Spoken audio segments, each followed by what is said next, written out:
love you. Love you. I love you. Sama.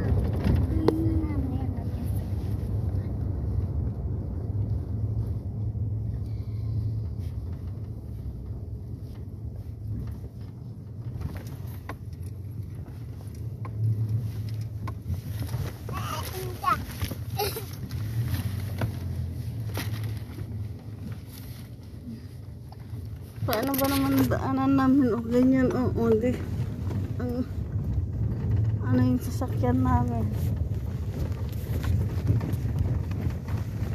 saan talagang bato yung inaanuhan ng gulong.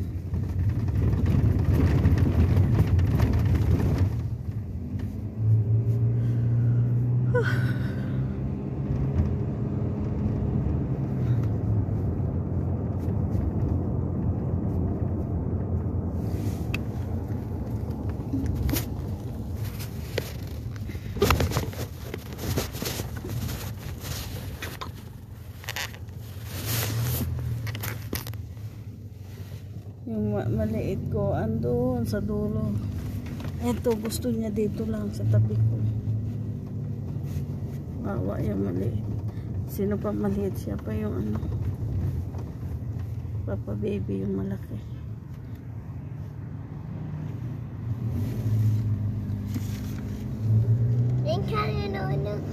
Sakar bab Mimi.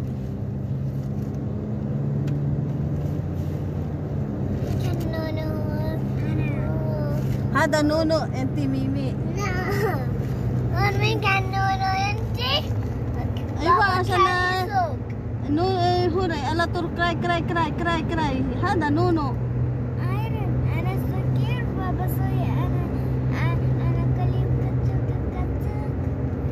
Baba ana sok. Or Nono.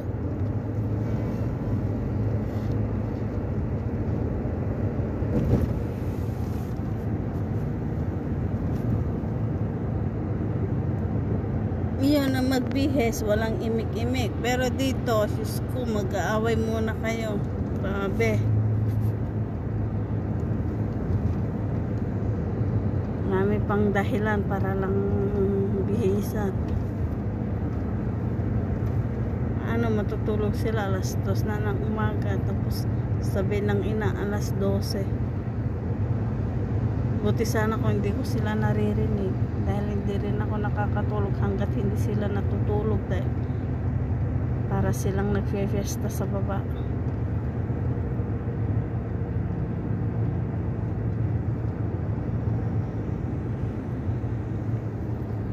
Tapos pagisingin mo, wawala. Pag hindi mo naman gisingin, aga-agang gumising. Hindi ka pa tapos maglinis sa loob ng bahay, gising na.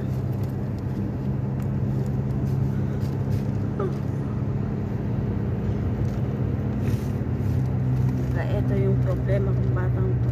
Ay minsan nagsasawa na ako. Gusto ko mag-abroad, ayaw ko na mag-alaga ng bata. Bali na lang matanda alagaan ko.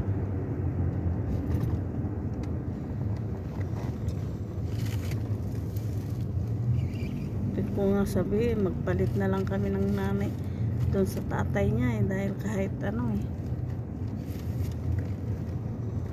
kahit gawain ko rin lahat.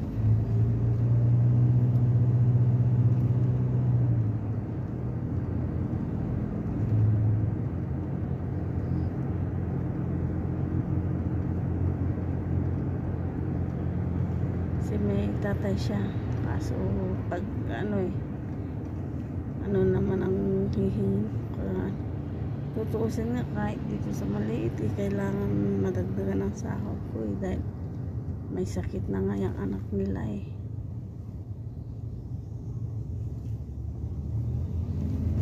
piruin mo maghapon anong oras lang nahahawak ng nanay, aalis ako sa bata alas 11 ng gabi, alas 5:30 kasama ko na naman yung bata. Hirap ng buhay. So wala akong magagawa. Kaya talagang trabaho lang naman ang ano ko. Kaso minsan nakatamad sa amo. Kasi kapag ano pa, sisigaw-sigawan ka pa. Yung mga bata pang pasaway. Imbes na ano, nagwawala pa.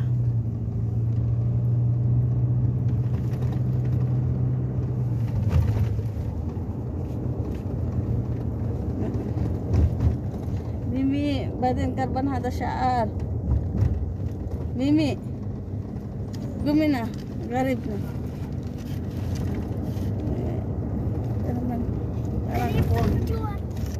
Parang ako ang ina. Talo ko pa sa ina. Kasi ako na lahat. Para gawain ng nanay. Tapos kung sisigawan pa ako, kala mo ano.